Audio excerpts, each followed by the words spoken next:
Hi friends, ఈ వీడియోలో మనం మజ్జిగ చారు ఎలా ప్రిపేర్ చేయాలో చూద్దామండి. ముందుగుండే ఇలా పెరుగుని తీసుకొచ్చుకొని ఇది సాఫ్ట్గా బీట్ చేసి సైడ్కి అయితే పెట్టుకోవాలండి. ఇప్పుడు దీనికోసం కారం ప్రిపేర్ చేయడం కోసం ఒక మిక్సీ జార్లోని ఇలా అల్లం ముక్కలు, పచ్చిమిరపకాయ ముక్కలు యాడ్ చేసి ఇలా ఒక పేస్ట్ ప్రిపేర్ చేసి ఇప్పుడు ఈ మజ్జిగలోని యాడ్ చేద్దామండి. ఇప్పుడు ఇది అయితే మనం వేయడం వల్ల కారం కూడా మనకి యాడ్ అవుతుంది. ఇప్పుడు ఇందులోకి మనం తగినంత సాల్ట్ కూడా వేసుకున్న తర్వాత మనకు మజ్జిగ చారుకి ఎంత వాటర్ కావాలో అంత వాటర్ కూడా యాడ్ చేసుకున్న తర్వాత ఇప్పుడు ఒక కడాయి పెట్టుకుందామండి.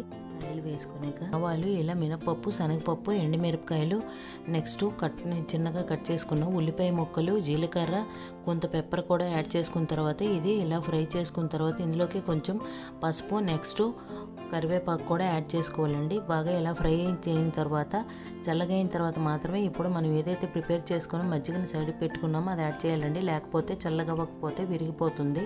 స్టవ్ బంద్ చేసుకునే మాత్రమే వేసుకోవాలండి. దీన్నే మజ్జిగ చారు అని కూడా అంటారు. సూపర్గా ఉంటుంది, ట్రై చేసుకోకండి.